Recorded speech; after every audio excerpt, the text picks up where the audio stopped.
All right. Do I just start from the beginning?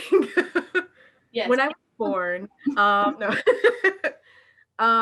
Okay, well, I guess high school is probably better. So, I had always wanted to do animation or make cartoons.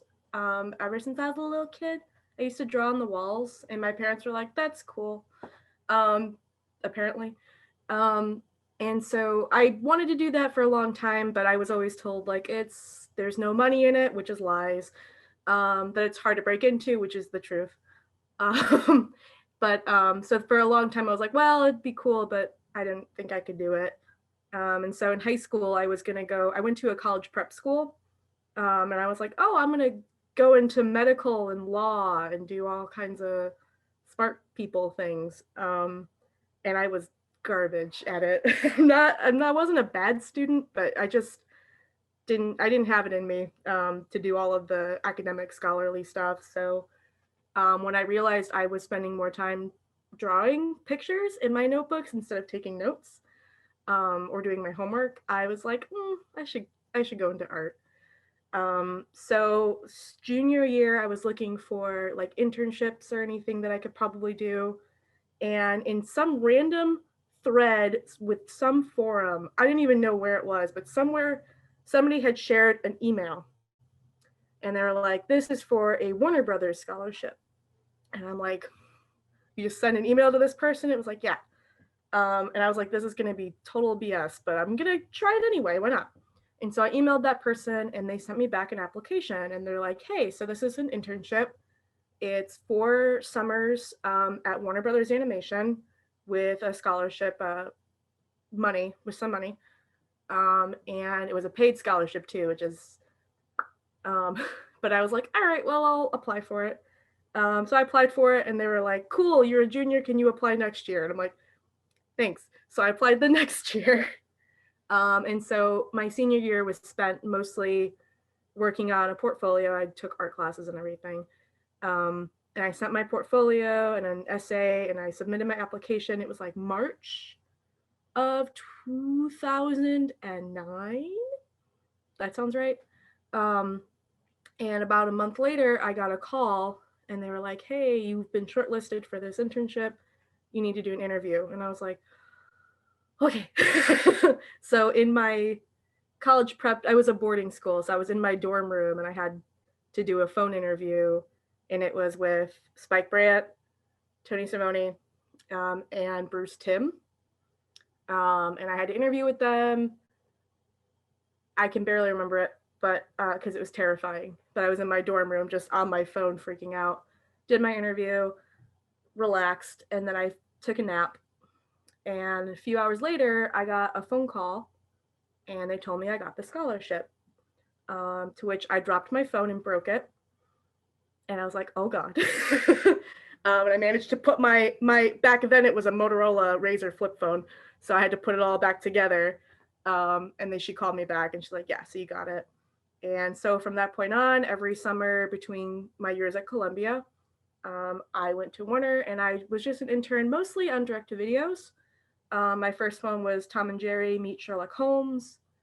The next one, Giant, like Jack and the Beanstalk. I can't remember. And then I was an intern on Looney Tunes show. And during those 4 years, I got to do a lot of cool stuff. I got to meet a lot of people. I did Comic Con, I think, twice. I mean, I got a professional pass to go, believe it or not, as an intern. It worked, but I did it. So that was fun. And then, oh God, timeline. And Ron can tell you, we had different prerequisitions when I was in school. Um, so like we had to take a bunch of stuff. I had to do animation one and alt strat and stop motion. We had a lot of prerequisitions. I did APS. I was class of 2013, so we did Thing from That Place. If anybody saw it, I don't know. Ron, do these see these things? I don't know.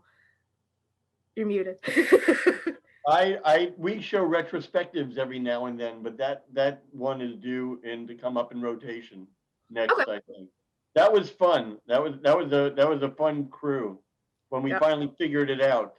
It That took was us. the It was your birthday, right? I don't remember. My birthday's like in early October, so it might have been It at was, a certain point in time, but it yeah, took a long time to convince the crew. There was like a mutiny on the second day. Who was in that class? It wasn't Robert, you're right, but there was one other guy that got up in class and said, "Listen, Ron isn't in charge of this class. Like we have to step up and do this and blah blah blah." And I'm like, you know what? I really appreciate your spirit and everything you just said there, but I hate to disagree with you, but I am in charge of this class. Sit down. I'm pretty sure it was Dan Polito. Oh yeah, yeah, it was Dan. Yeah, it was probably Dan Polito, but I love that class. It was because we had Luke Schuler, Dan Polito, Oscar Contreras, there was Marissa Drea Pulley, Yeah. Kyle Waldrop. If we went with that idea, we'd still be working on it to finish it. It would have been so long. What, the socks one? Sock World? Uh, anyways, so yeah, I was class of 2013, so I graduated and that was great. And then I tried to hit up Warner Brothers. Well, I hit up Warner Brothers and they're like, we have nothing for you right now. And I'm like, oh, so I have to go be a person. Okay. So I actually took up a job at my college prep boarding school, and I lived there and worked there for about a year. During that time, I worked with like high school students as like an RA, if that makes sense. It's difficult to explain, but that's the best way to put it, is like an RA for boarding school, college, or high school students. And during that time, probably about February 2014, I got an email and a phone call both from one of my old supervisors from my internship. And they were like, hey, do you want to test for a show for storyboards? And I'm like, yeah. So it was for a show called Be Cool Scooby Doo. And I had my little Cintiq that I had been using for like a year. And it was the old Cintiqs, the little ones were awful. But I had that and I spent weeks working on this test. You're only supposed to do a test within like a week, but I just spent a lot of time on it. Somewhere in there, though, my dad passed away, and that was like cool. So I had to call them and be like, "Hey, so my dad died. My test is going to be late," and they were like, "That's fine. Take your time." But I managed to get it done about a couple weeks later, sent it in, and then just was like, "Well, that's not going to happen." And then like a week later, they called and they're like, we want to hire you. And I'm like, oh, cool. And this was like April 2014. And I was like, cool. So when do you want me to come out there? And they're like, May. And I'm like, cool. So I had to do a whole lot of stuff before I moved out here. I had to finish my job because it was at a school. So I had to be there for the whole school year. Rob and Kaylin, who moved out with us, Kaylin Whitfield, they had to graduate Columbia. And then they wanted me out here in LA May 26th or something. It turned out to be Memorial Day, but they wanted me there at that time. So I had to fly here, but I had a car. It was a lot. I don't need to give you all the logistics, but either way, I had to get out here really quickly. And so I flew out here with my mom late May. Rob and Kaylin drove my car here. And then I started in early June. And I've been boarding pretty much since then. I was on Be Cool Scooby Doo for 2 years. I was on a direct-to-video called Jetsons Meets WWE, which was so stupid, but so much fun. It's so silly. And then from there, I went to Benicula, which was a very stressful production, but it doesn't look like it, but it was. And then I left Warner Brothers altogether. This is mid 2017. And then I went to Powerhouse Animation.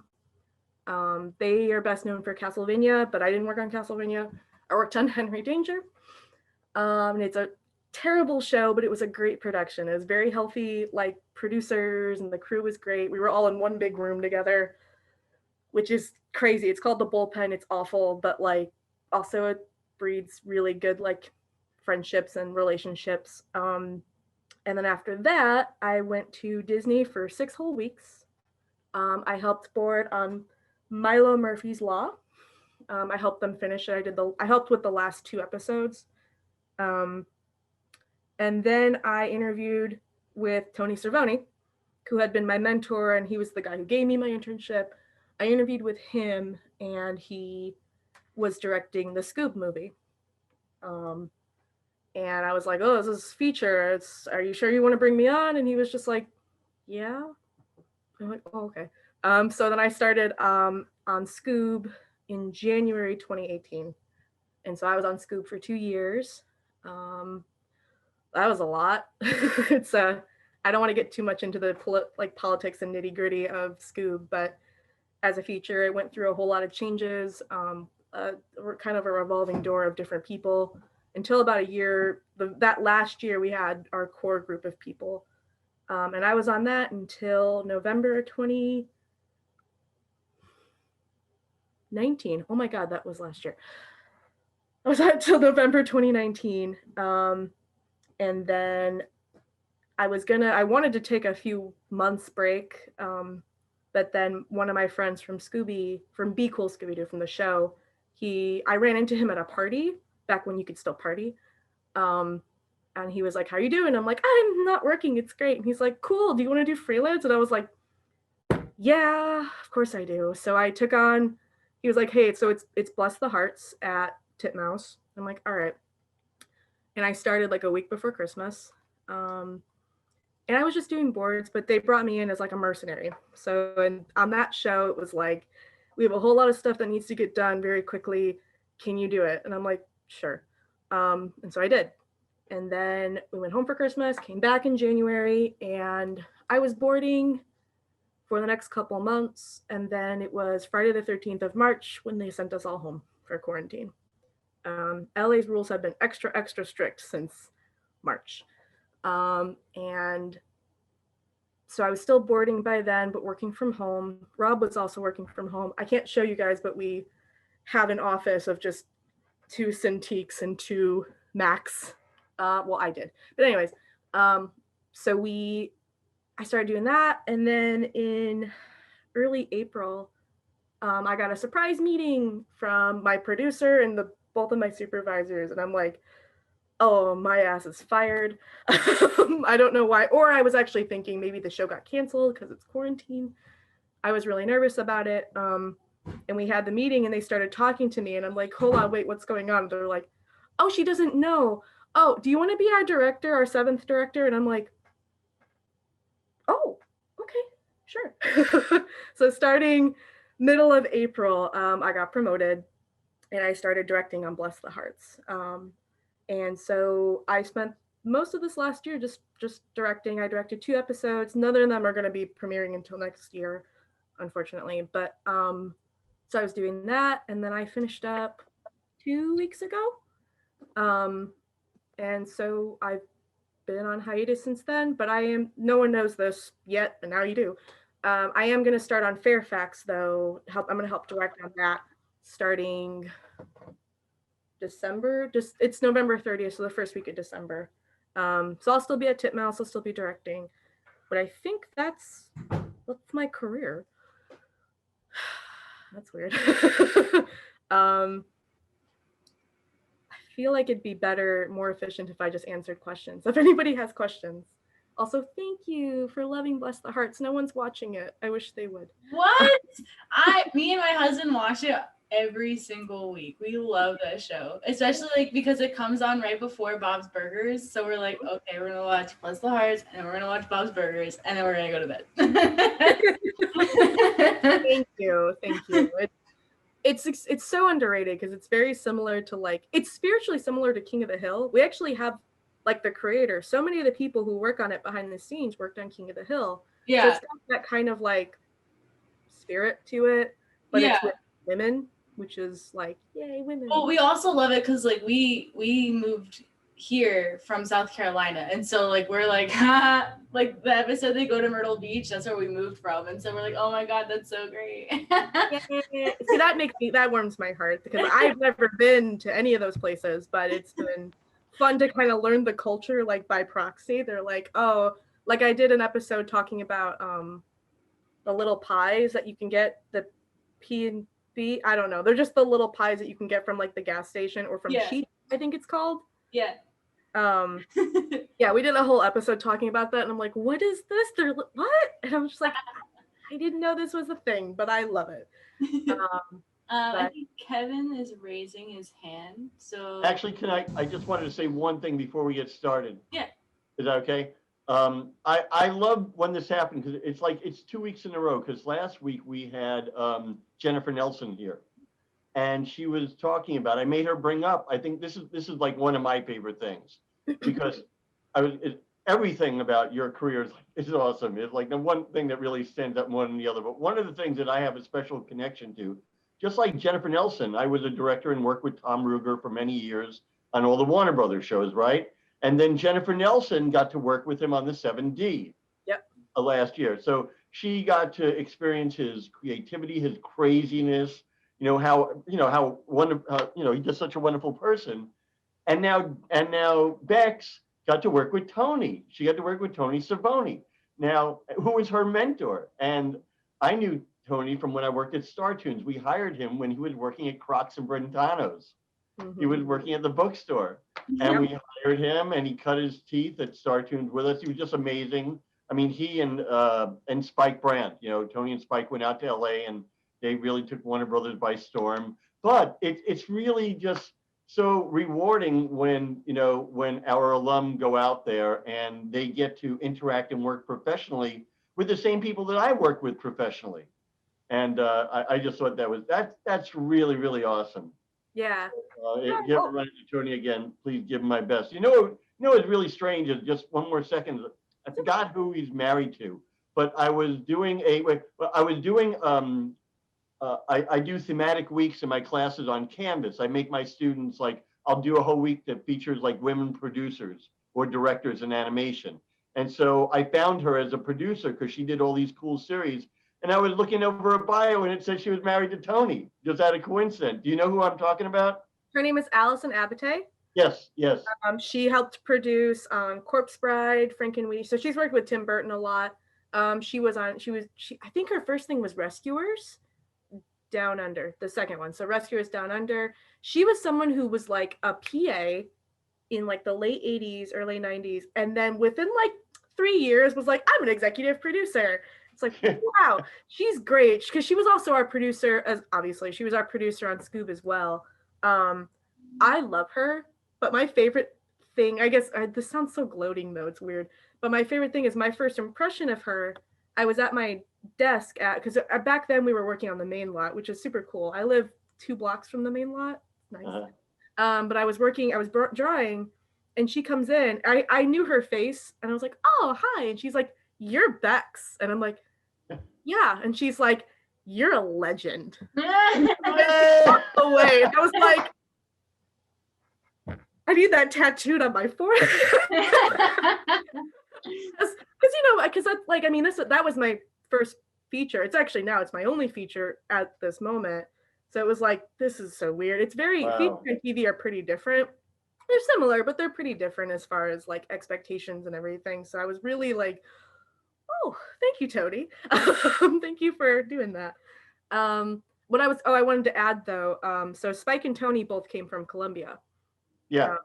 So they're both alumni, and that it was interesting because I do remember during my interview for my internship, they're like, hey, so where are you from? I'm like, I'm from Indiana. Like, no one knows where and Spike was like, oh, I'm from Gary.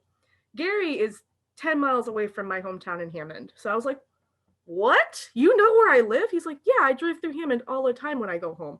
And I was like, and they're like, oh, well, where are you going to go to school? And I'm like, I don't know if you heard of it, Columbia. And they're like, we went there. And I'm like, the stars have aligned. I'm like, thank you, fates, or something, whatever, spiritual, whatever. But yeah, no, it was great. And Tony's great. We text occasionally. He's one of the first people I told that I was engaged. He's one of the first people I told about my directing job. So he's been a huge ally for a decade now. So I thank him for everything. My whole career, honestly. But I see some questions over here. I should probably answer. Yeah, I'm sorry. I'm going to mute myself again. It's okay. All right. So Pencil asked, do you think that Scooby Doo as a whole still holds? I don't need to read this, do I? Still holds up to the present day. Or should take a little break to kind of. As far as the relevancy of Scooby now, um, I have mixed feelings. Because I've worked almost exclusively at this point on reboots or a new iteration of some IP. Um, I Scooby Doo's never gonna die. I'm gonna put that first and foremost. It will never die. It's gonna be here forever. Its influence has been felt. It's 50 years old, 60 years old now. I think it came out in 69. So it's like 50. I don't know numbers. That's why I'm in art. So I think it's like 60 years. But its its influence, I think it's like the seventh most popular IP of all time in the world. The world. Like there's like Mickey Mouse, Bugs Bunny, Hello Kitty, something else, and then Scooby Doo. So it's always going to be relevant. I understand what you mean, though. It's like, oh, can we take a little break to kind of refresh for new ideas? It'd be great, but we won't. But I do think it still holds up. I think those archetypes still, there's smart person, there's an animal companion, there's the leader, there's the girl. Like if you look at TV tropes, there's like the 5-man band, like Shaggy's the Lancer. That's always going to hold up. It's always a formula that will work as long as you don't mess with it too much. And that's actually something we went through with Scooby, or with Scoob the movie, was how do you translate this formula for a TV show into a feature-length movie that will resonate and also hold up to present day values, ethics, whatever. I think we did okay because the heart of Scooby Doo is Scooby and Shaggy's relationship. Although I have a big soft spot for the gang. I love Fred. I used to work like that. He was my favorite to draw and work with on Be Cool, and I adored working with him in the movie. Does anybody care about spoilers for Scoob in this? No? Okay, so if you've seen it, there was a big controversy because he didn't, Fred didn't have his ascot for the longest time. And I have mixed feelings. I was like, I don't care about the ascot, but other people do. But at some point they're like, oh no, we have to put the ascot in somewhere in here.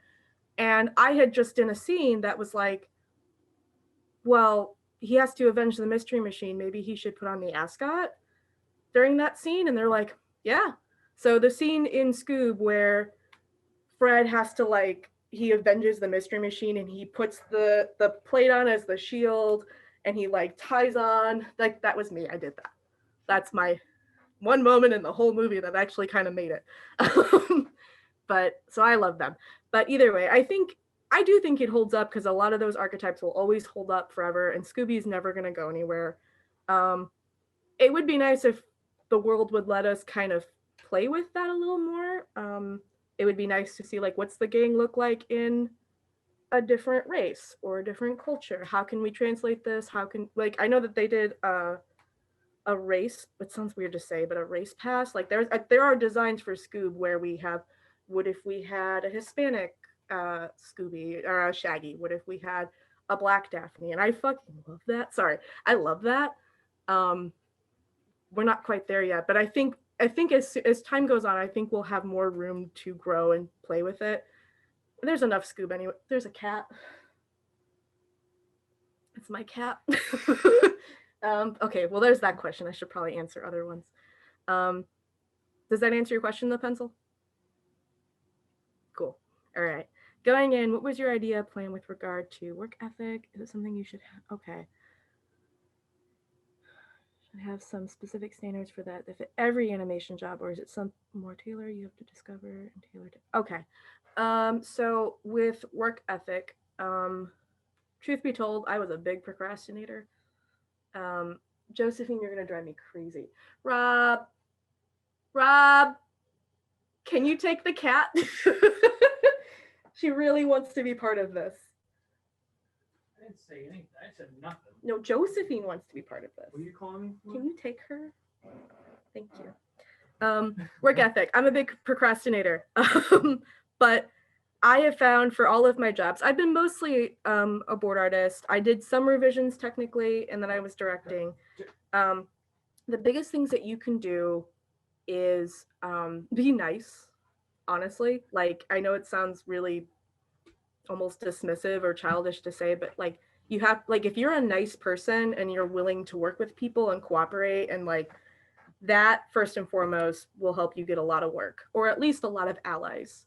Um, and then as far as like specific standards for that fit every animation, yeah, being nice and being willing to learn, and also willing to put the time into it, because something that's really hard to kind of explain to people, or like it's one of those like that's just the way it is, which I hate saying, because I know it's like, especially when you're younger, you're like, oh my god, shut up. No, it's not, it's different. No, unfortunately, when you first start out, you're going to be putting a lot of hours in, more than you're going to be paid for. You should be paid for it. Chances are they're not going to want to pay you, and you're just, unfortunately, especially for boards, which is a much more demanding job than like designs, but that, with a disclaimer in there that it depends on the show, because some shows are, boards are great but the designs are heavy, and sometimes it flips. But just being like, understanding that you're going to probably have to put in a lot of hours, more than you should. But once you start to kind of learn like, how best can you be efficient within your 8, 9, 10 hours a day, 5 days a week, because the more that you can learn how to be efficient with what you do technically or communication wise, then you'll find you'll get better at your job, but they'll respect you and you'll be more reliable. So I hope that answers that question. Real quick, Kevin has his hand raised, Oh, so he might want to say something. okay. Can you hear me? Yeah. Oh, hello, by the way. Nice to talk with you. So my question is, what advice would you give to someone transitioning from Columbia to the working world? Oh. In a lot of ways, Columbia prepares you. In a lot of ways, Columbia, and I mean this with any school, and also because I know Ron is here listening, but there's a lot of things you're not going to know in any school environment, because it's different. A school environment is an environment that you paid for, or your parents or the government, you paid to get that experience. Whereas when you go into the real world, you're not paying for it, it's free, they have to pay you. But what you can take from Columbia for sure is networking, stuff like this. Like, without tooting my own horn too much, it's like, no, talking to people who work in the industry, we are your strongest allies and your strongest advocates, because we know where you came from. We know the things that you've suffered, but also the things like what you've benefited from. If you're, I'm sure there's a bunch of seniors in here, but if you aren't a senior, or if you're going to take extra time, take advantage of everything you can, as far as the people, the classes, and the equipment. Because one thing about animation is that the equipment is either way expensive or just so specialized that it's like, how are you going to get, like, where do you get bond paper? If you guys, do you work on bond paper anymore? I don't know. But if you did, we did. That stuff isn't cheap or easy to find. So while you have those resources, take advantage of them. And while you have these opportunities to meet people and talk to people like us, or webinars, or any sort of like mentorship or something, I'm not sure if you have them, take advantage of all of that. You pay for it anyway. So I think that will help you get into the industry and get learning, because your next step at this point would be, if you're an artist, I can't speak for a CG. I don't know that world. It's pretty separated in TV especially, but like, find the PA jobs, find revisionist jobs. Props are a really good place to start if you're a designer, but know how to draw props. And we always need good BG people. So if you love BGs, or if you don't mind doing BGs, like, get good at that, because we love them. We need them all the time. There's a million character designers, but as far as BGs, they're like, no one likes them because they're complicated. I love them, but anyways, I don't want to. That's fine. I hope that answers that question. Hey, Bex, FYI, we don't use Bond anymore. We're totally paperless. We're now all 100% digital. That's crazy. But also it makes sense. I haven't worked on bond papers since I was in it. They can't have paper anymore. All Don't right. get that. We took that away from you. Oh well. That's okay. Can you elaborate on certain job duties as a storyboard artist and as a director? What advice or tips would you give to current students, recent grads? Okay. So for job duties as a board artist, be prepared to know how to draw everything or learn. Or if someone says, hey, can you draw? We need you to draw these cars doing this chase, doing this thing. Go, okay. And then go take your ass in front of a computer, which you're already there anyway. Pull out some references on YouTube or movies or whatever and learn how to do it. Because with boards, truly you need to at least have a working knowledge of how everything works. Props, characters, BGs. Cars are my weakness. I hate cars, but then I find myself needing to draw them all the time. But if you, and the thing is that you don't have to be perfect at it, especially for boards. Like people have this perception that you need to be really good at all of it, which I kind of just said that, but it's more like if you can get the basics down or get the shape down, like you're good to go. Because nobody, I mean, I work with people now and I've directed people that I'm like, you can't draw a car either. And you've been working for 30 years. That's really validating. But for boards, especially, like you want to know composition, you want to know screen direction, know hookups. I know it sounds like a lot of this sounds really basic, but again, you'd be surprised by how much people just don't do it or just forget. Simple mistakes are fine, but sometimes, especially in TV where you've got this much time to do this much work, you got to learn how to be efficient and get the idea across as quickly as possible and understand it's not going to be perfect, and that's okay. And even as a director, I have found that I loved my board artists who just like, oh, we just got to scratch this out and get it out of the way, because you find that gestures, this is why gesture drawing, if you're an artist, is super, super important. Because if you can just get that attitude or that pose across, you did a good job. Like that's first and foremost. And as a director, like I said, being a people person, like knowing how to network and talk to people, being nice, being understanding, but also knowing how to pull the right thing out of specific people. But I think it takes a lot of time. Like I have been working for 7 years until I got to be a director. And it's like knowing like, oh, this person is more of an illustrator, so they need to do more poses. So it's either I know I'm going to have to pose this out more myself or hand it off to another artist, or like, hey, just letting them know you recognize how they are and then finding ways to motivate them to do what you need to do. It takes skill. I'm still learning it. But as far as directing, if you guys have APSs or if you're doing TAS, I'm sure you guys are learning it now, which is great. But that's answers that question, I hope. Advice or tips to current students. I think I covered the current students, recent grads too. Can you go into detail about what is required of you in the board art? Okay. Also, Becks, all our students get free licenses of Harmony and Storyboard Pro while they're students. Shut up. Yeah, they all have licenses and the entire Adobe universe. We didn't get that. I know. I told you though. I told you when I was a smart ass little 19-year-old, you should get a Storyboard Pro. I know. Hey, don't ever feel bad. You make more money than me now.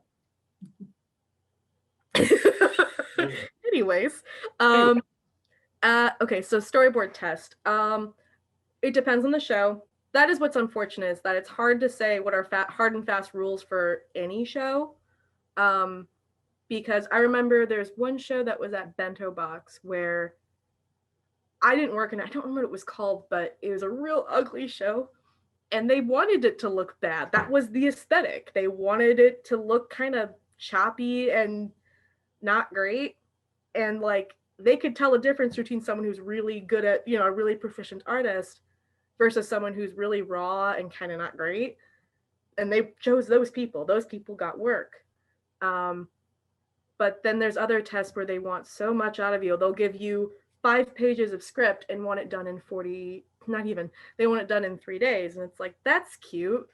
It's not going to happen. Um, so what's required of you in a storyboard test, really, again, they'll give you probably a script and some designs, um, and you'll have a certain amount of time to just board out that script. They might give you audio, so you might board to the audio as well. Um, Sometimes they'll want it to just be rough, sometimes they'll want it to be clean. Some shows are actually more picky about line quality and stuff. Like, I know most of the sitcom shows, so like Bob's, Simpsons, Family Guy, American Dad, very, very strict on your pencil stuff because you're basically keyframing. Even Bless the Hearts had moments where they wanted it super clean, but it takes a long time and it's hard to get out of people. So they're like, okay, just loosen up.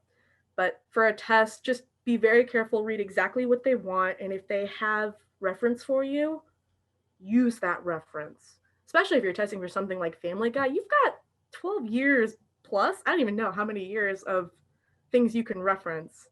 Um, so do your homework whenever you have these things. I know I hate homework too, but that's what you need to do. If you're comfortable with it, can you see the final storyboard test that you submitted? I don't even know where that is. If I can find it, I can maybe share it. It's really, really rough. It'd probably be fun to look at my old test. um, but okay, how can one sort of deal with unhappiness while either going inside? Okay.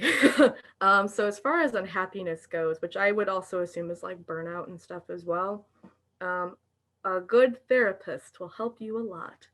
Um, and also don't be afraid of like medication. I'm speaking very openly because that's what I had to do. My first couple years of boarding, especially at Warner, were very tumultuous. Um, like between like because moving across the country, especially, which I don't know, it might be different for you guys because you can now everything is remote work in animation, but we had to move here, and I moved here 2 months after my dad died. Um, and it was and my first couple bosses too, like my first director was a piece of work. He was very mean. He was a big bully. Um, and so what I did was I don't do this, which is run your mouth at the office where everybody can hear you. Instead, save that for a journal or save it for a therapist. Um, and just finding ways to self care, especially those first few years when you were probably working all of the time and you're probably not taking care of yourself. And here's the thing: if you're a senior, I know you already live this life. You're already working constantly and living off of like 10 cups of Dunkin' coffee. Hopefully, Dunkin' still has the $2 Monday deal because that's what we used to drink was those and have like two or three of those. Um, Learn now the habits that can help you reduce burnout and reduce stress because that's where a lot of the unhappiness comes from. And eventually too, hopefully you guys can learn this now, but it takes time to learn is learning how to advocate for yourself and stand your ground and set boundaries. And something because that's something I had to learn myself, which is you especially in the beginning you want to keep saying yes. Oh, I'll learn that, okay. And I even said earlier you want to be open to these opportunities, but if you really don't have time or you're really like I can't do this, you ask for help.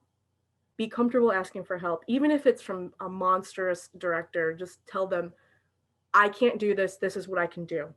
Because if you can at least cover your ass and be honest, like we can work with that, fine. Is what he would say. I'm like, let's work. He was not nice. um, but like I said, also setting boundaries for yourself so that you can sleep and eat and exercise and do all the things that every doctor and parent will tell you to do. But that's my advice for that. And also someone else, like people like me, you'll find allies and make allies throughout, in the industry at different studios at different places. Unfortunately, you can't trust everybody, but you will find people you can trust and you can talk to. And if you can find people that you can bond with and talk to, they can at least help you get through it.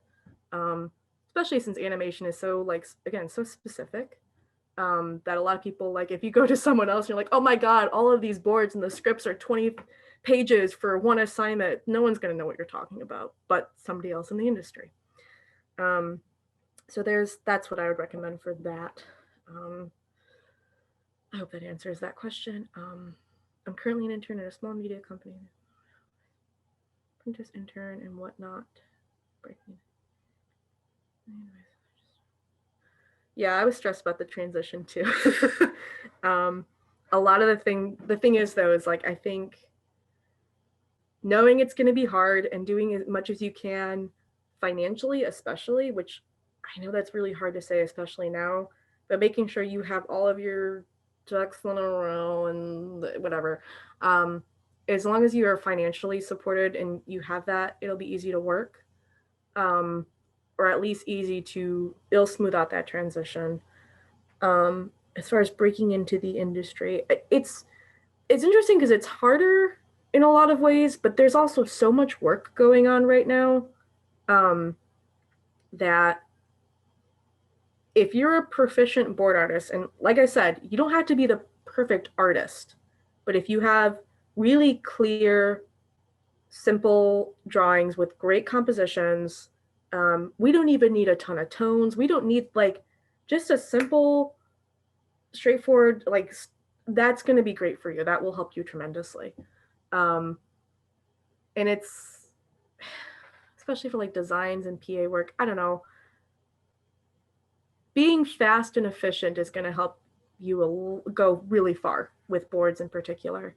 And then as far as being like, you know, if you're going to be an intern or a PA, since you're not legally supposed to do any art if you're an intern or a PA in animation.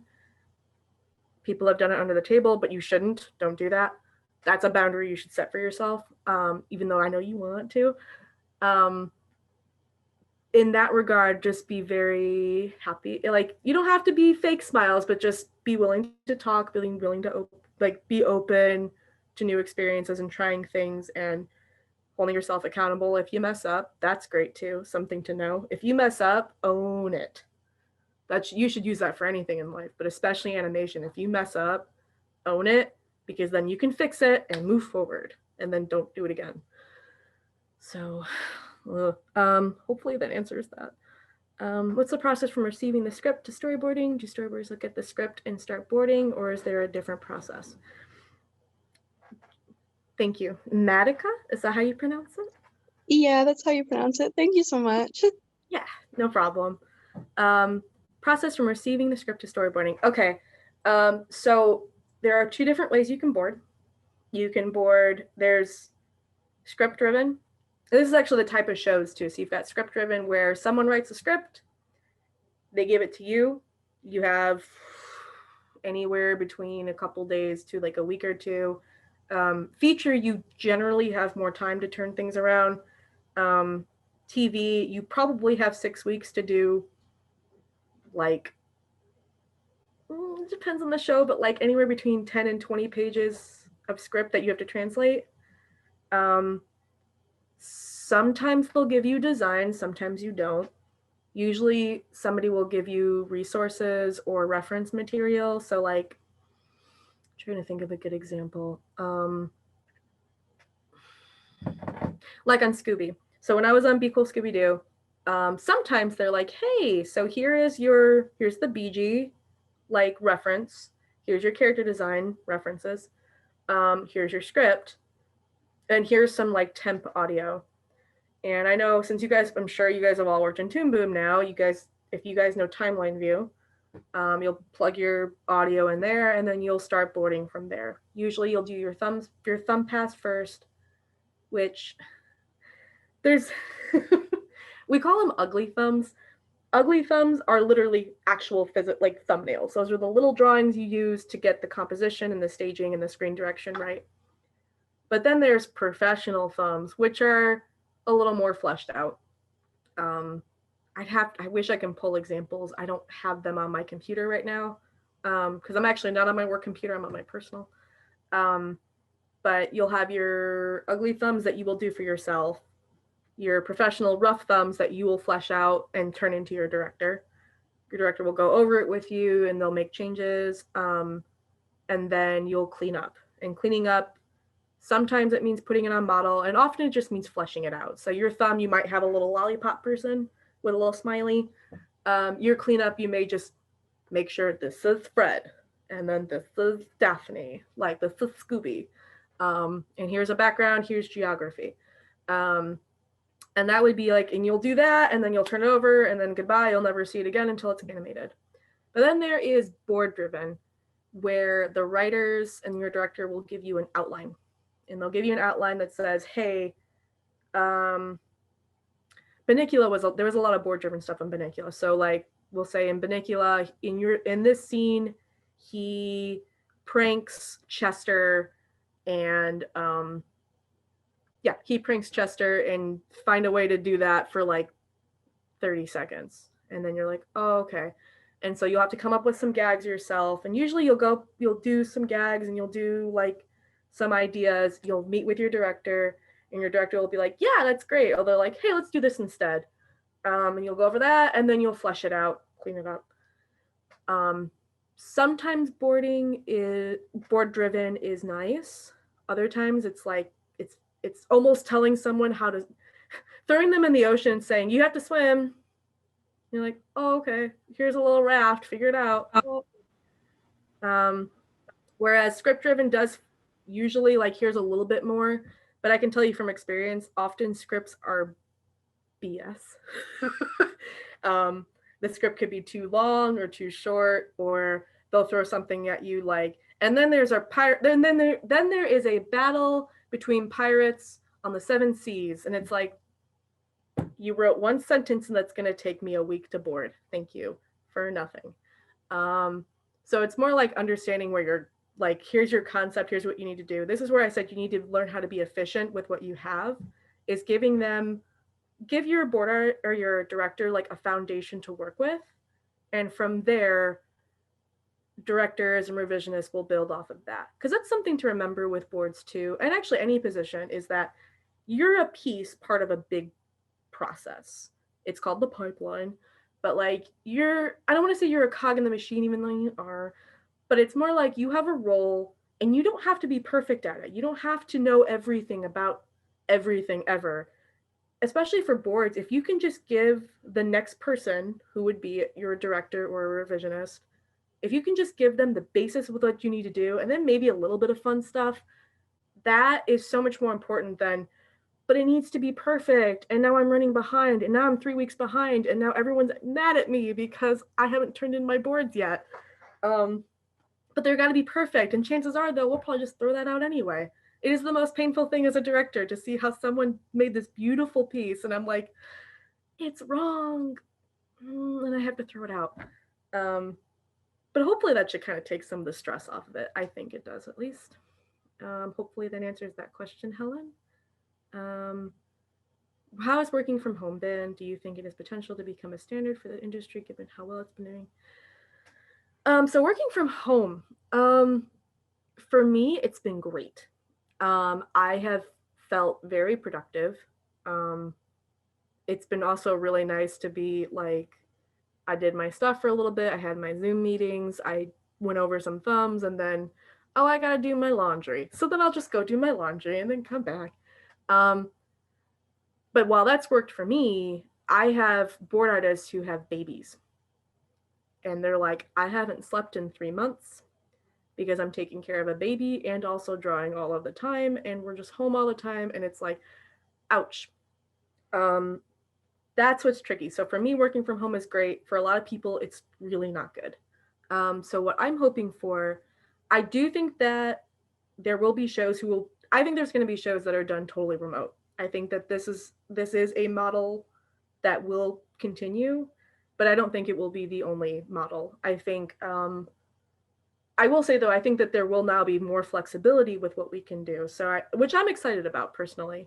I'm not a huge fan of the 5 days a week, 40 hours, because I have found, and anybody who's actually working full-time or has worked full-time, there are times where you're just in the office for like 2 hours doing nothing, or just completely zoned out thinking about the world.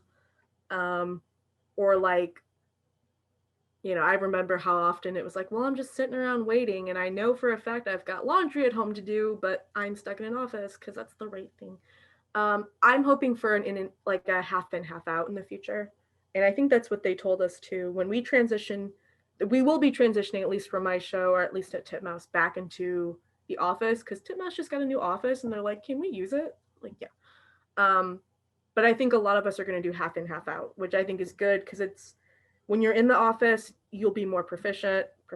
You'll be more efficient. You'll be more productive, I think, hopefully, because you only have a finite amount of time in the office. But then you'll have the freedom and the flexibility to go home if you have things to do, and work from home because it is easier. I'm sure. I know Trisha said this too. In many ways, being at your computer, it is with no distractions is way easier sometimes. But I just can't say that my experience is the best for everybody. So you'll have to learn as you grow too, and as you work that it may work for you, it may not. But you guys do have that opportunity now. I think many of you will probably also get your start while you're sitting at home in the Midwest or wherever you guys are, because I don't know how it works anymore. But yeah, I don't know. Good for me, but it's not for everybody, I think. And I don't think the whole industry will stick with one or the other. What's my career goal? Do you want to continue working as a director? So as far as my career goals, I did actually submit my first pitch in September. I didn't get it. They rejected it, but I got a lot of good feedback on it. And I plan on shipping it to other places. But right now, there is so much work that they're not picking up anything anymore. Or it's like they've all the studios have picked up so much now. But I think that's a bubble that will pop. But that is, I do want my own show someday. That would be great.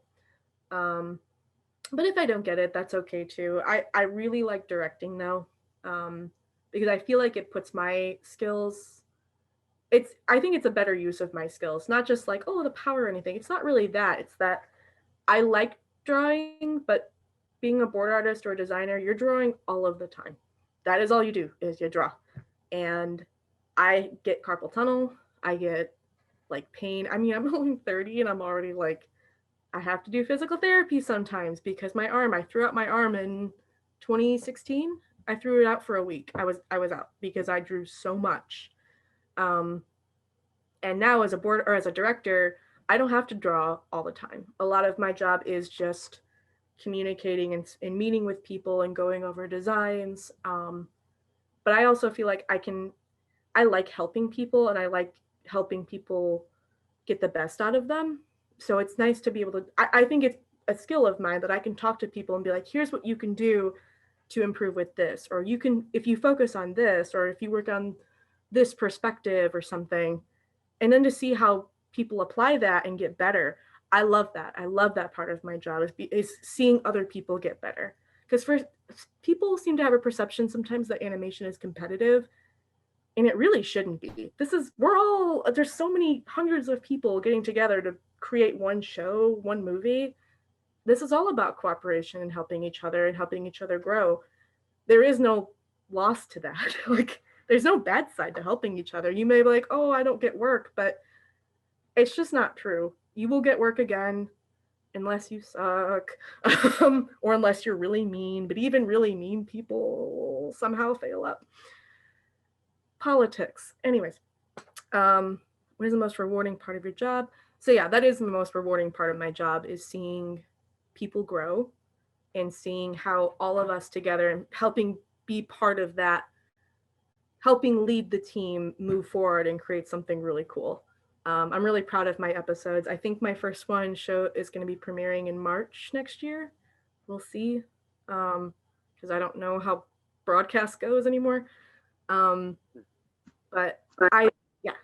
Oh, okay. No, I love that. But the least rewarding part, though, is when you deal with people who are jerks, it's easy to write them off. But when you have people who are really sweet, but they're not good at their job, or they're not responding to your help or your like support, that's really difficult. I had to help. Okay, just putting it straight. I had a board artist on my first episode who, I don't know what it was, but she would turn in stuff half finished, and then I would give her notes, and she wouldn't apply half of them. She would just ignore them. And what hurt was that she was really nice to me, and like when we would talk, like she was really friendly and fun. I'm like, cool. But then it was like, you're not doing your job. I need you to do your job. And when I tried to talk to her more than once about it, she's like, oh, sorry about that. I had this, and this. And I'm like, I understand, but I need this done by this point. And so trying to kind of be a boss kind of sucks. And in that situation, it ultimately resulted in her being fired, which I had to process because it's the idea of kind of feeling responsible for being, for someone losing their job. It sucks. It sucks. But on the other hand, it's like, and this is what my supervisor told me too, is that sometimes it happens like that. And sometimes it's not like people are terrible workers forever. Sometimes people have just bad experiences. And speaking more openly, for like Bunnicula, I said it was a difficult show. I got let go because I was chronically behind and very negative in the office. I was a Debbie Downer. And like I said, I ran my mouth. But I learned from that experience and I've gotten better from there. So it's like sometimes the experiences help, but to be on that end of like, oh, I tried to help this person, but it didn't work out. That sucks. That was the worst. The worst part of it. But I love working with people though, and I still like her. I still follow her stuff. And she hasn't, like, we follow each other on Instagram and she'll still respond. So I think we're okay. Maybe she understood too. I don't know what was going on with her, but also all of this was happening though during the George Floyd protests. So that probably didn't help. But yeah, no, but that's the happy note though. No, I love my job. I'm actually really sad that I haven't worked for a couple of weeks now, but I'll be starting, like I said, I'm starting on Fairfax November 30th, December 1st, that first week. I'm excited to help people improve and create really good stuff again. So, any more questions? Mm-hmm. I don't know. Okay.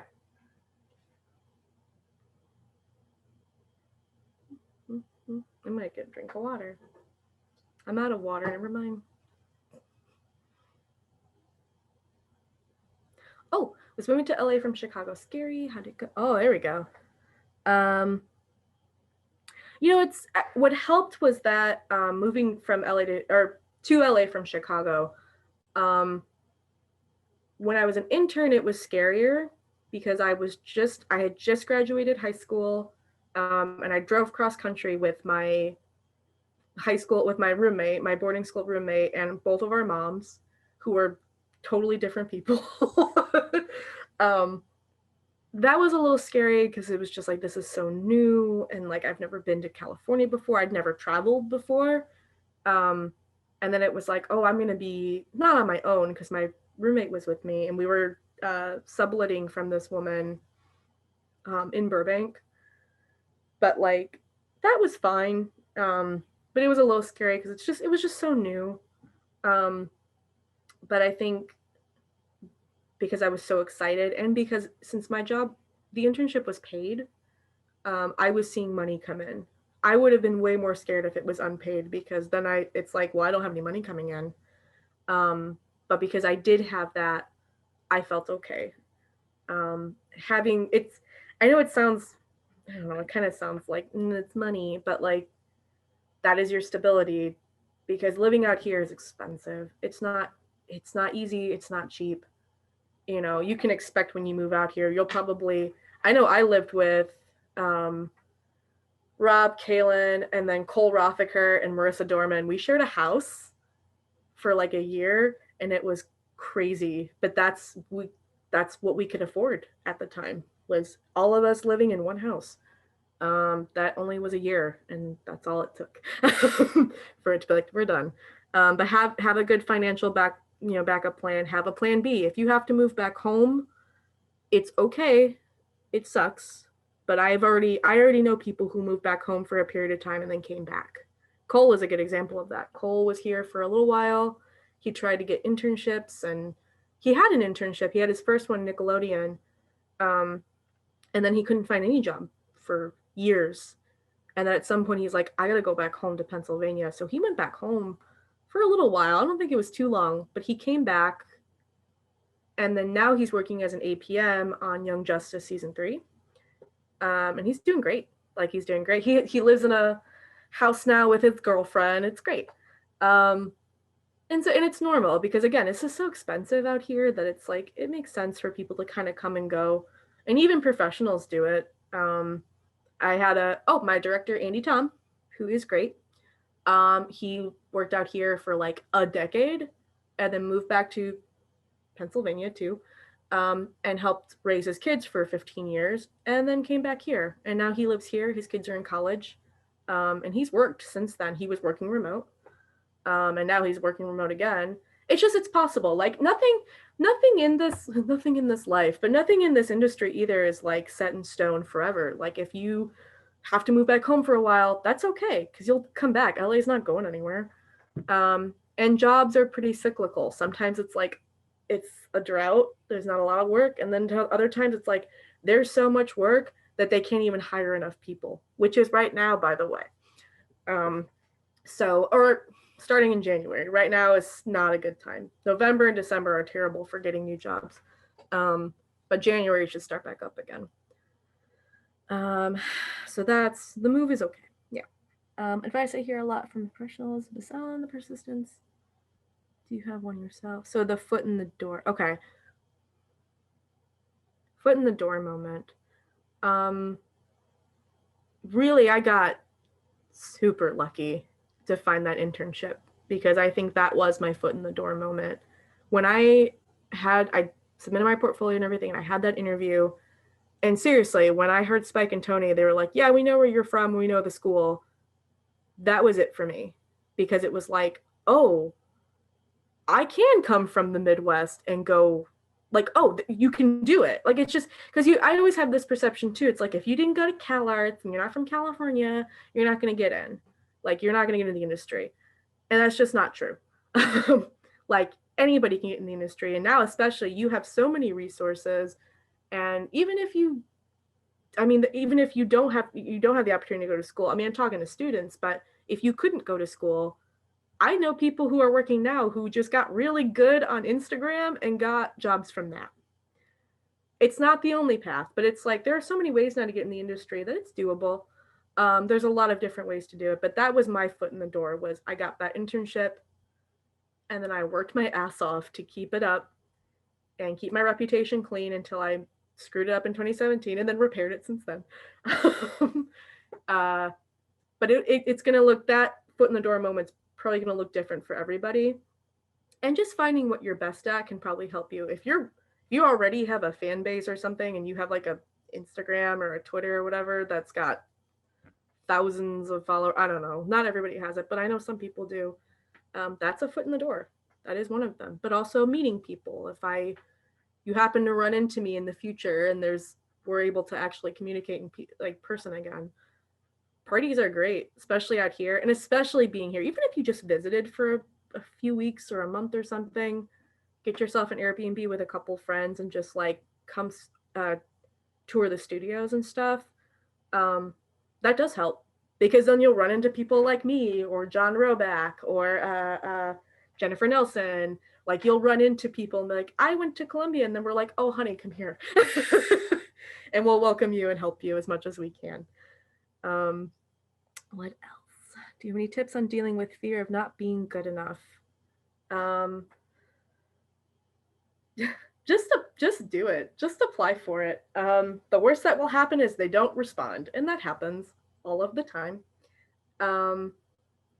But it's like the fear of not being good enough. The most you can do is just keep working, just keep applying, and also knowing, again, please do your best to try and like shed any sort of perfectionism, because I think it's only going to hold you back. And I say this from experience, as being a perfectionist and trying to do all of the things perfectly, it's impossible.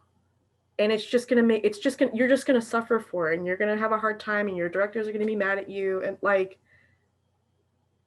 but that's why I want that to empower you to be like, I don't have to be perfect. As long as I'm willing to learn and get those gestures out, and do the best I can given the time given to me.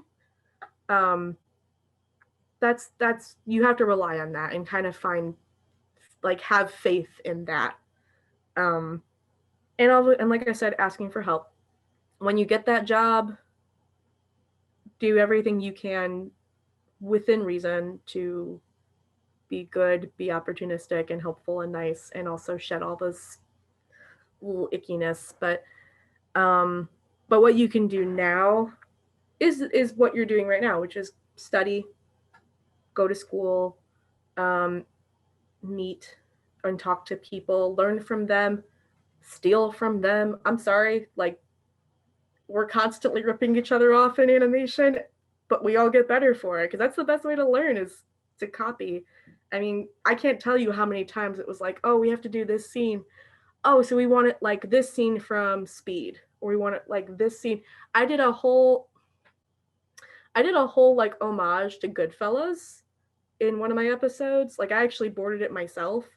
Um, and I just straight ripped off scenes and movements from some of those scenes, and like, they loved it. That's what we do. I mean, it's nothing, you're not trying to reinvent the wheel. Like, don't do that. You're going to hurt yourself. But that should also help you. It should empower you that it's okay. It's okay to take some shortcuts and learn from other people. Not be so protective of yourself too. I really hope that answered my question, or your question, Benito. So do you have any advice? Thank you. Any advice for posting on social media and networking? Is it valuable to share work often? And how should people go about making new connections? Okay, so for social media, especially now, everything's pretty digital. The best thing you can do is engage with their content. So, for example, if one of your favorite character designers on such and such show, if they share stuff, you don't have to don't go too far and like creep on them, but like, especially on Instagram, give them a like, give them a comment, do a save, because that engagement will help them. And the more you see someone's name like pop up like on your comments, the more you're like, oh, who's this person? And eventually you'll probably lurk at them. I've had this situation where I'm like, oh, who's this person who keeps commenting on my stuff, but in a nice way. You go to it and you're like, well, shit, they're a really good artist. We should find I'll save their stuff. I'll follow them and be like, maybe at some point we could use this person. And I know plenty of people who do this. It's the best way to do it. Twitter is great for that too. And you can sometimes directly contact them too, private message or DM. Just don't be creepy. Don't be entitled. Like, don't expect, if they don't respond, it's not personal. Don't be mean about it, and don't be too pushy either, because that will immediately be like, unfollow, block. Not that I've had that situation, but I've had other people who are like, oh, I had to block that person because they were really needy and I don't have the time. Even if the intention and the willingness, like, I know for me too, and I am positive I have at least like 3 messages from people who ask questions and I'm like, oh, I'll get to it. And then I just, because of the world and responsibilities. But yeah, just being appropriate and engaging with them it could get you noticed. But it also doesn't help, or it doesn't hurt to just stay connected, follow people, comment, like, subscribe. I sound like a YouTuber now. But that should help you. And then when you get to see people in person again, it sounds silly, but like frequenting in like all over Burbank, you just throw a rock and it's somebody in animation, especially if you're in downtown Burbank. That's where Cartoon Network is. That's where Nickelodeon is. You'll see and hear people talking about stuff. Where I live, there's Warner and Disney feature like less than a mile from me. I run into people all the time, and especially if you know somebody like me, or if you know, there's plenty of other people in animation who are from Columbia. I know like Nicole Restrepo, she's doing stuff for Disney. There's a lot more. I'm just forgetting names right now. I'm sorry, but if you just hang out with us, chances are we'll see somebody that we know at lunch and be like, hey, come here, and we'll hook you up. I will say I'm not a huge fan of LinkedIn. I feel like LinkedIn got infiltrated with a lot of like businessy people that I'm like, I don't know you. You're in like nowhere Lithuania. I'm good. So I don't even go on LinkedIn. I kind of keep LinkedIn as like almost like a working resume. I just update it when I get a new job and then have my like uh job duties. I'll list a couple of things I do and then never look at it again. um Even if you aren't getting networking from it, it's still nice to be. Yes. Yes, definitely. Be nice to other artists. Be nice, be polite, be respectful. And don't demand too much of their time. Because even then, even if it doesn't like directly annoy them, it's stressful. Like I want to help people all the time, but it's like I don't have the time I can't. I don't have the means or the time or the ability to help people. Um so it's like just don't take things personally if we don't get back to you, but like that is especially now one of the best things you can do is just follow and just like and be nice. So what do I use as an alternative to LinkedIn? Um, uh, I've reached this point in my career, fortunately, um, I know enough people at every studio that if I'm looking for work, I can just directly message them myself. Um, but before then, though, um, honestly, it was Facebook was helpful for me. I it's hard, but I feel bad saying like it helped me then, but now Facebook is infiltrated with other stuff. That it's kind of hard to stay connected with people. But if you have a Facebook or Twitter, Twitter is really good too. Um, I use all of those interchangeably to connect with people. And for you guys, that's probably what I would suggest is just have a bunch of social media and you'll see following people and being friends with them and responding and engaging, you'll eventually get connected. Because LinkedIn, I think right now, I don't know if it's great for animation. I think it's probably good for other industries, but for us, it really is like all the fun stuff, you know? Because most of us are just artists who share stuff on social media and then people engage and we're like, yay, someone liked my thing. So um hopefully that helps. Um Oh, thank you, Matica. Thank you. I always like helping with this. I'm always happy to do these kind of like seminars and discussions. Seminar sounds weird. Zooms. What do you think a Scooby snack should taste like? Um, I really like the graham cracker ones that they have right now. But I think um,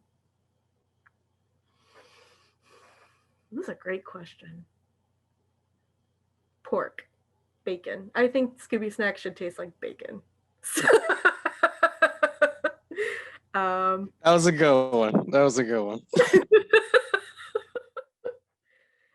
For doing random questions, how is Bruce Timm? Oh my god.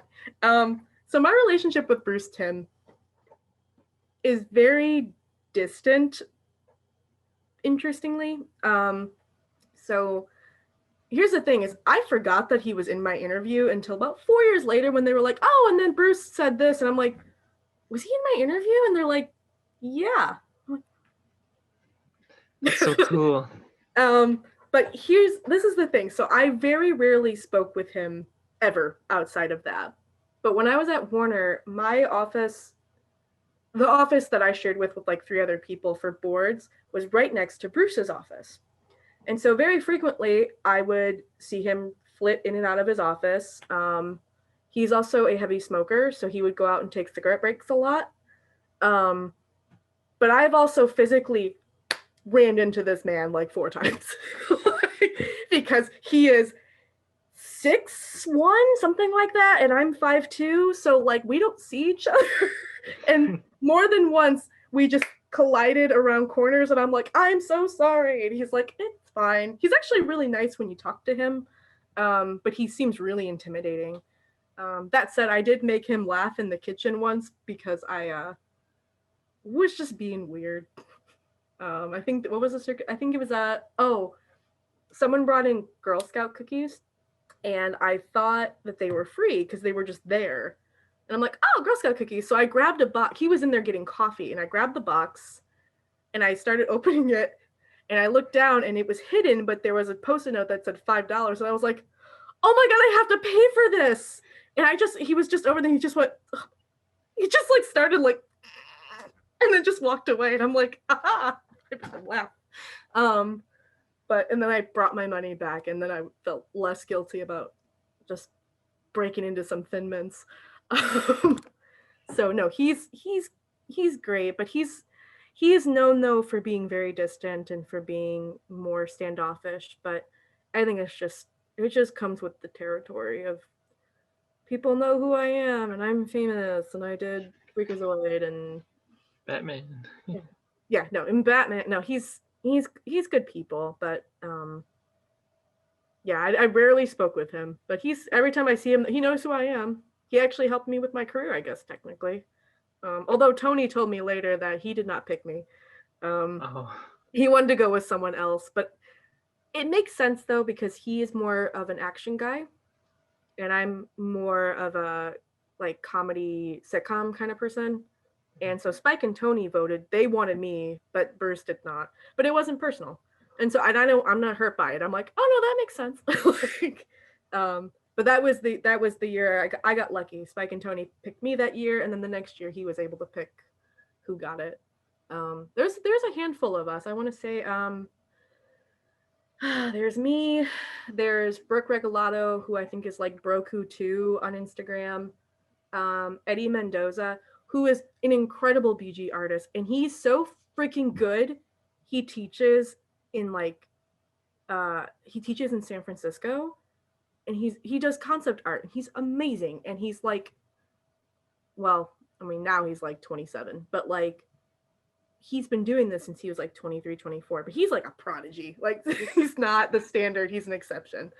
And then there is Mariah Rose McLaren, who is Biophonies on Instagram, and she's got quite a following, and she does a lot of political stuff. She just moved to Chicago.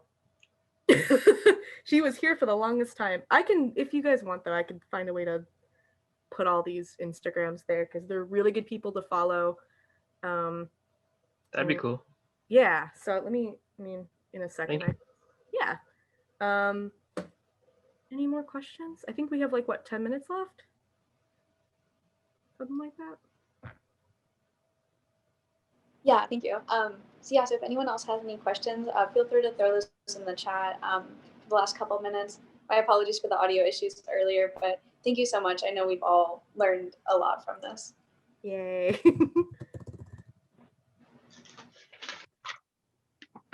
Yay. Do you have an Instagram we can all follow or to check out your work? Yeah, I was sitting here, I was going to plug everybody else, because that's just who I am. I am on IG. I do have a personal one, but I would rather you guys follow that one. This one's my friend.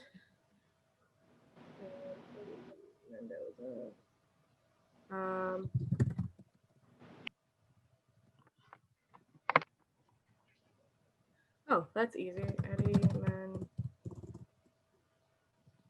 Mendoza is Eddie Mendoza art.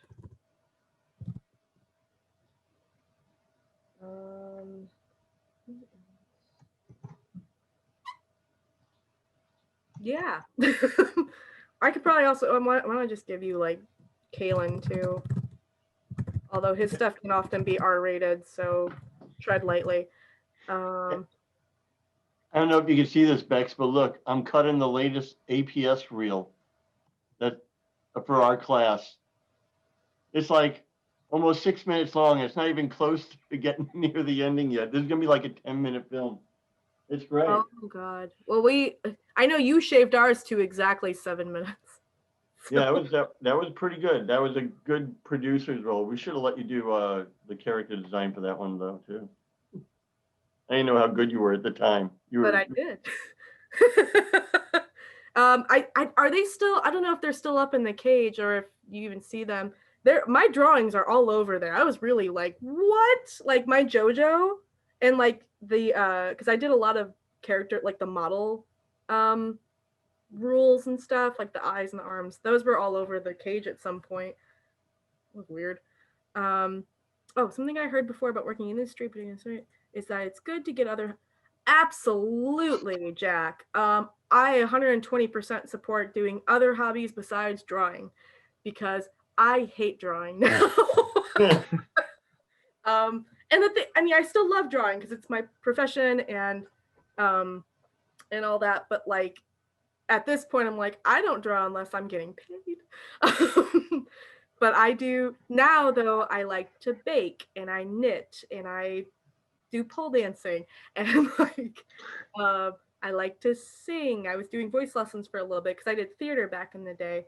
I have a whole lot of creative hobbies now because if you put all of your creative energy into one outlet, especially if it's going to turn into your job, it's going to be real hard to calm down and chill out. There are some people, though. Some people can do it.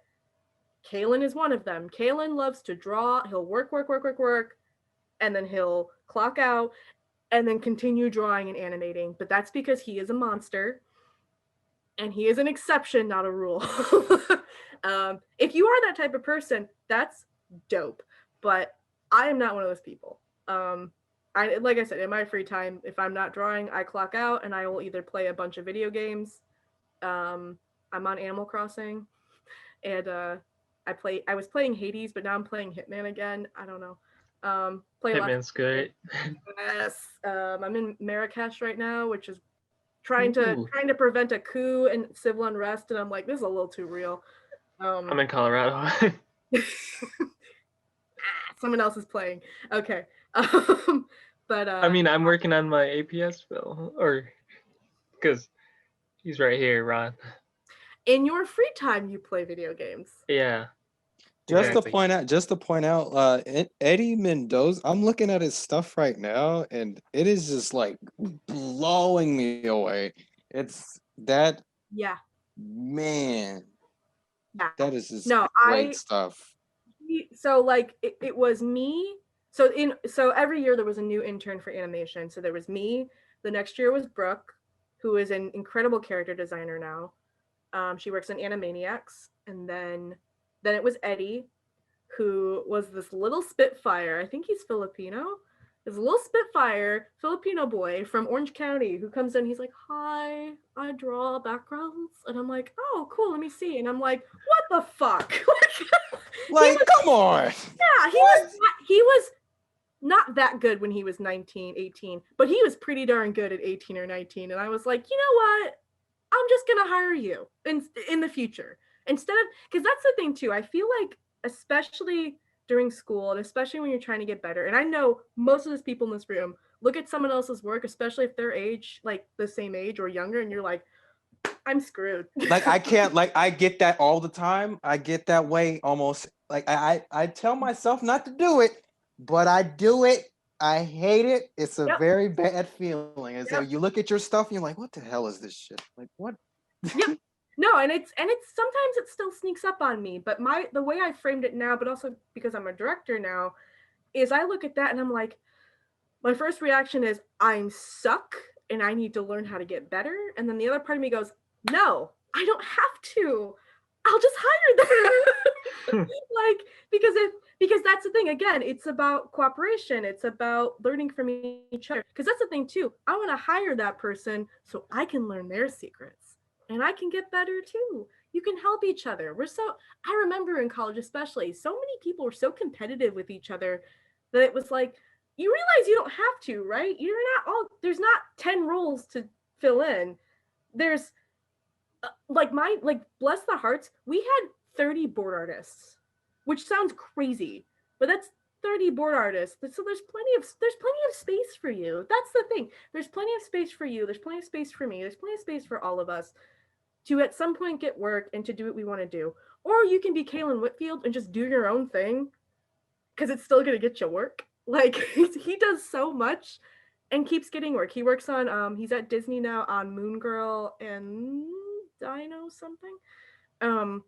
It's a Marvel property, and he's killing it, but he's doing that and still working on his stuff because that's what makes him happy. But I don't care about doing my own stuff like in my free time all the time. I'm working on my show, like my pitch, but like I'm like, it's cool. At some point I'll either do it myself or I'll find people and hire them to do it. Help each other, be nice to each other, help each other, and if you see someone who's fantastic, keep them in mind and hire them later, or like help them out. Like if you're like, oh my god, if you end up being a PA somewhere and they're like, we need a background person, be like, you should help this person, they're great. And you could help them, and that person will be so grateful. If they find out you were the one that spoke up for them, they'll be like, got you. Yeah. Cool. Well, we usually at the end take a group photo if that's cool with you. Yeah. So let me switch. So yeah, give everybody a minute. But thank you so much for hanging out with us today. Thank you for making me feel special. Oh my God, Ron. Ron, stop. Okay, so on the count of 3, I'll take it. So let me just make sure this works. All right. So 1, 2, 3, cheese. All right, got it. Yay. Yay. You can also Thank you add so me on, much, and you can add me on Facebook, I by the followed way. her. Oh shoot. Oh, I'm not Becca Wallace anymore. Damn it, I'm Parker. Change the name. Parker. Bex Parker. I like it. Yeah, I like it too. Yeah. I got to run. Give my best again to Robert. Thanks again for doing this, Bex, and for Helen and Trisha for setting this up. You are an invaluable resource to our students.